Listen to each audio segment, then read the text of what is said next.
मानसी, मानसी। कौन?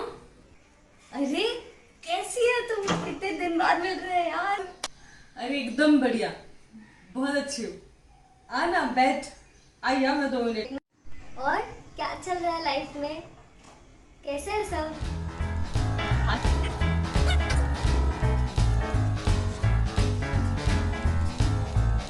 सब्सक्राइब करना ना भूलें ताकि जब भी मैं कोई वीडियो डालूं आप तक पहले पहुंचे। और डॉक्टर मानसी शाह, तेरे यूट्यूब वीडियोस तो देख रही हूँ मैं, पर बहुत अच्छा होता है सच में। मतलब मैंने वैसे ब्रशिंग स्टार्ट किया है, वैसे फ्लॉसिंग स्टार्ट किया है, बहुत ही ज़्यादा इम्प्रूवमेंट है लग रहा है मुझे, और खुद एक बहुत फ्रेश महसूस होता है मुझे। Thank you, thank you. वैसे और एक सवाल था, पूछूं क्या अभी? दांत तोड़ने क्या किसी के? नहीं नहीं, किसी के दांत नहीं तोड़ना है, उसके लिए तू है, मुझे पता। हाँ बोलना, क्या इश्यूज है? अ, मैं जब वैसे ना मीटिंग्स में जाती हूँ या जैसे क्लाइंट्स के सामने ऑफिस में, कभी कभी ऐसा लगता है मुंह में से एक अलग सी बदबू आती है। पता नहीं, मैं ब्रश करती हूँ पर एक अलग सा अजीब सा स्मेल है। इसलिए मैं हमेशा ना डिस्टेंस पे बैठती हूँ। ऐसे हमेशा कॉन्शियस कहीं ना कहीं पीछे चलता रहता है कि मुंह से बदबू आ रही है। हाँ, इसे ही बैड ब्रेथ या हैलिटॉसिस कहते हैं मेडिकल टर्म्स में। तो ये हो सकता है बहुत सारे रीजंस की वजह से, पर इसका मेन कारण हो सकता है अच्छे से ब्रशिंग या फ्लॉसिंग ना करना। तो क्या तुम अच्छे से ब्रशिंग और फ्लॉसिंग कर रहे हो? तुमने जैसे अगर मेरे सारे वीडियोस देखे होंगे तो तुम्हें ये तो पता ही होगा। हाँ, मैंने देखे वो वीडियोस और कोशिश भी कर रही हूँ, लास्ट 2 हफ्तों से ट्राई भी कर रही हूँ, थोड़ा ध्यान दूँ, फोकस करूँ ब्रशिंग और फ्लॉसिंग पे। पर थोड़ा डिफिकल्ट है यार, सच बताओ तो। मतलब हमेशा ऐसे नहीं जमता, वो आदत हो गई है, उठते ही ब्रश में मुंह में डाल के बैठ जाती हूँ। अब पता है मुझे तुम्हें डिफिकल्ट है, पर कोशिश तो कर। मतलब अगर थोड़े दिन प्रैक्टिस करेगी तो ऑटोमेटिकली आ जाएगा। थोड़े दिन, अभी देख तूने इतने साल, अब तो बुढ़ी भी होने लगी है तो इतने साल अगर तूने किसी चीज से उसी तरीके से ब्रशिंग किया है, एक पैटर्न बैठ गया है दिमाग में, हाथों को आदत से हो गई है, तो एक नया टेक्निक इस्तेमाल करने के लिए थोड़ा तो टफ जाएगा ना। पर आई नो तू कर सकती है। पर इसके सिवा क्या इलाज है? मतलब क्या कर सकता है यार? हाँ तो रुक, मैं तुझे बताती हूँ कि एग्जैक्टली क्या होता है। तो जैसे हमें पता है कि हमारे दांत जब हेल्दी होते हैं, या जैसे तूने कंप्लेन की कि तुझे ब्लीडिंग हो रहा है, तो उस ब्लीडिंग के टाइम, एक मिनट मैं जस्ट ये ओपन कर दूँ।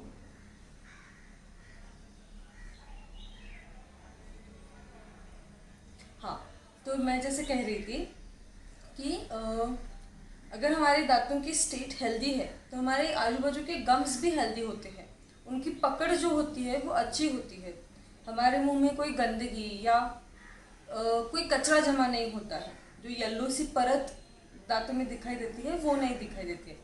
अच्छा। हाँ। तो मुझे एक्सप्लेन करने दे देख। अब ये क्या है कि ये हमारा दांत है, राइट? ये गम्स है, और ये जो ब्राउन कलर का है वो है प्लाक और कैलकुलस। तो ये अगर हम अच्छे से ब्रशिंग या फ्लॉसिंग नहीं करते हैं तो ये प्लाक और कैलकुलस यहाँ पे से जमा हो जाता है, और उसकी वजह से आजू बाजू के सारे जो गम्स हैं उसमें होता है रेडनेस, स्वेलिंग और ब्लीडिंग। अच्छा। तो वो ब्लीडिंग जो होता है, मैंने कहा, वो इसी चीज़ की वजह से होता है ना? हाँ, मतलब वो क्या कहा तूने, प्लाक और कैलकुलस? जो ब्लीडिंग वाली स्टेज है ये प्लाक और कैलकुलस के बाद स्टार्ट होती है, और इस सारी सिचुएशन को हम जिंजिवाइटिस ऐसे कहते हैं। तो बेसिकली क्यों होता है ऐसे?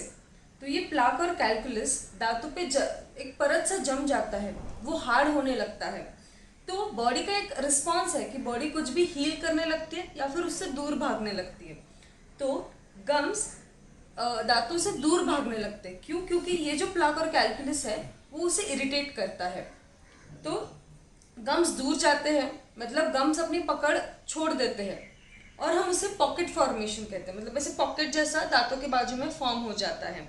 अगर यहाँ पे दिखाने के लिए होगा तो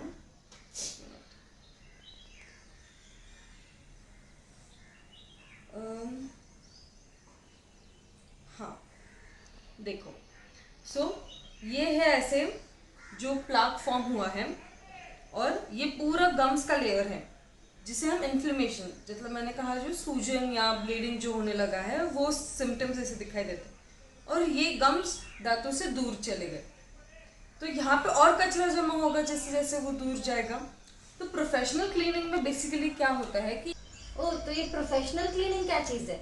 मतलब नॉर्मल क्लीनिंग और प्रोफेशनल क्लीनिंग। क्या होता है कि ये जो कचरा है वो क्लीन हो जाता है, मतलब ये जो कचरा है ना प्लाक और कैल्कुलस जो है वो क्लीन हो जाता है। और वो कैसे क्लीन किया जाता है, तो एक छोटा सा स्केलर होता है जिसे हम वाइब्रेटरी मोशंस देते हैं। ये एक अल्ट्रासोनिक मेथड से चलता है। छोटे छोटे वाइब्रेशंस होते हैं जिससे ये प्लाक और कैल्कुलस जो हार्ड हुआ है वो छोटे छोटे पीसेस में टूट के या क्लीन हो जाता है सारा, एंड वो बहुत इजीली इस पॉकेट्स के अंदर भी जाता है और वो एरियाज भी क्लीन करता है। अगर तुम्हारी स्टेज बहुत, मुझे वो सब चीज़ों से बहुत डर लगता है, वो आवाज़ वो नहीं सहन कर पाएंगी मैं। है नहीं तेरे मुंह में, तो टेंशन मत ले। तो ये सब चीज़ें जब होती है इनकी वजह से, ये प्रोफेशनल क्लीनिंग है बेसिकली, मतलब तो ये अगर तू कर लेगी तो I think you will be benefited. अच्छा, मैंने वैसे गूगल सर्च किया था कि समर्स में ड्राइनेस की वजह से भी ये होता है, तो वो सच है क्या? मतलब मेरा मुंह में तो हमेशा ड्राई होता है, मैं पानी बहुत पीती हूँ पर फिर भी ड्राई ड्राई लगता है, तो वो भी एक रीज़न है क्या? हाँ, रीजंस मतलब इसके कारण तो बहुत सारे हो सकते हैं। जैसे पहला कारण मैंने तुझे बताया कि अच्छे से ब्रश ना करना, या फिर मुंह का स्वास्थ्य अच्छा ना होना, ये सारे रीजंस हो सकते हैं। फिर दूसरा है कि मुंह में खाना फंसना, बहुत ज़्यादा अगर खाना फंस जाता है मुंह में तो उसकी वजह से होने वाली सड़न, तो वो सड़न में भी एक अलग तरीके की बदबू आती है, तो उस वजह से। या फिर अगर ये सड़न बढ़ जाती है तो दांतों में इन्फेक्शन होता है, उस कारण भी मुंह में एक अलग सा स्मेल आता है, और मुंह में उसका डिस्चार्ज भी होता है पस का कभी कभी, तो उस कारण भी पेशेंट को भी अलग लगता है और हमें भी अलग लगता है, एक अलग सी बदबू आती है मुंह में। फिर दूसरे कारण है कि हाँ, जैसे बहुत ज़्यादा लहसुन प्याज अदरक ऐसी स्ट्रॉन्ग स्मेल वाली चीज़ें खाना, तो अगर खाने में ये सारी चीज़ें हो तो इमीडिएटली तुझे इफेक्ट दिखेगा कि तुझे पता ही होगा ये कि स्मेल आता है एक अलग टाइप का। फिर ये भी है कि नाक गला या पेट के कोई दर्द हो, उनमें कोई इन्फेक्शंस हो, किडनी प्रॉब्लम्स हो, इन सब चीज़ों की वजह से भी, जीभ साफ न करने की वजह से, ये बहुत सारे रीजंस है कि मुंह में क्यों बदबू आती है। जैसे तूने बताया कि ड्राइनेस है, मतलब मुंह में एक सूखापन सा, गले में एक सूखा सूखा लगता है, कितना भी पानी पियो बट वो ड्राइनेस है जिसे हम ज़ेरोस्टोमिया कहते हैं, वो भी एक कारण है कि ये मुंह में बदबू आने के या मुंह से एक खराब सी स्मेल आने के रीजंस हो सकते हैं। तो एक कोई स्पेसिफिक रीज़न हो ऐसा नहीं है, बहुत सारे रीजंस एक इंसान में हो सकते हैं या एक किसी स्पेसिफिक रीजन की वजह से हो सकता है। उसके लिए हमें धीरे धीरे डायग्नोस करना पड़ेगा। जैसे कि अभी अगर तूने ब्रशिंग और फ्लॉसिंग अच्छे से स्टार्ट किया तो एक बार प्रोफेशनल क्लीनिंग कर लेते हैं, देखते हैं कि उससे कितना है फर्क पड़ता है, उससे कितना हेल्पफुल होता है। ओह, तो ऐसे वक्त में क्या करना चाहिए फिर? अब इसमें इलाज तो वही है जो उसके रीजन से, तुम रीजन अवॉइड कर दो ऑटोमेटिकली उसका इलाज मिल जाएगा। कि जैसे प्लाक और कैल्कुलस फॉर्म ना होने देना, तो उसके लिए क्या करना चाहिए? पहली चीज़ है एक बार प्रोफेशनल क्लीनिंग करवा लो। प्रोफेशनल क्लीनिंग से तुम्हारे सारा प्लाक और कैल्कुलस हट जाएगा। हाँ, और ये भी चीज़ है कि प्लाक और कैल्कुलस नॉर्मली ब्रशिंग से नहीं हटता है क्योंकि वो हार्ड हो गया है, उसको कंपलसरी प्रोफेशनल क्लीनिंग यानी स्केलिंग से ही हटाया जा सकता है। एक बार उससे हटा दो, फिर तुम्हारे साइड से मेंटेन करो।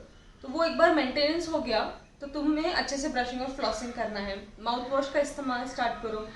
अगर तुम्हारे जीभ पे बहुत सी कोटिंग जम जाती है, वाइट कोटिंग है, या फिर तुम जो खाना खाते हो वो बहुत थिक खाना है, ग्रेवी वाला खाना ज़्यादा है, तो उसकी वजह से जीभ पे खाना बहुत फंसता है, तुम्हें नोटिस हुआ होगा कभी। तो टंग क्लीनिंग की आदत डाल देनी चाहिए इस समय में कि अच्छे से जीभ साफ करो। फिर अगर मुंह में कोई कैविटी है, डेंटिस्ट को विजिट करो, यानी मुझे विजिट करो। तो हाँ, तो अगर कोई सडन है या कोई इन्फेक्शंस है तो वो भी हम ध्यान में रख के वो भी अगर देख ले तो ये सारी चीज़ें अवॉइड हो सकती है। एंड माउथ ब्रीदिंग ये कोई ऐसी बहुत बड़ी बात नहीं है कि अवॉइडेबल ही नहीं है या ट्रीटमेंट ही नहीं है, it is a very normal thing. इसे समझ में अगर कोई समझाए ना तो बहुत आसानी से समझ जाता है। अब समझ में आता है कि क्यों अच्छे से ब्रशिंग और फ्लॉसिंग करना चाहिए और एग्जैक्टली क्या होता है। चल यार निकलती हूँ मैं, और थैंक यू मुझे इतनी इन्फॉर्मेशन देने के लिए। हाँ, पर आऊँगी मैं डेफिनेटली। एक बार प्रोफेशनल क्लीनिंग कर लेते हैं, फिर देखते हैं कैसा इफेक्ट है। और ये गार्लिक वगैरह ओनियन वगैरह भी छोड़ देती हूँ, मतलब छूटेगा तो नहीं, पर हाँ ऐसे कोई क्लाइंट का मीटिंग वगैरह होगा तो देख लेंगे, फिर तभी नहीं खाएंगी। हाँ चलेगा, चल निकलती हूँ मैं, चल बाय बाय। हाँ हाँ, मिलते हैं, चलो, मुझे भी लेट हो रहा है, पक्का मिलता है, यस डेफिनेटली। अच्छा लगा यार, ऐसे आती जा घर पे। तो दोस्तों, कैसे लगा आपको ये जान के कि एक प्रोफेशनल क्लीनिंग क्या होता है, क्यों आता है हमारे मुंह से एक अलग सा स्मेल, या क्यों आता है हमारे दांतों में से खून, और क्या कर सकते हैं हम इन चीज़ों के लिए। अगर आपको अच्छा लगा है तो यहाँ पे कमेंट सेक्शन में बताइए।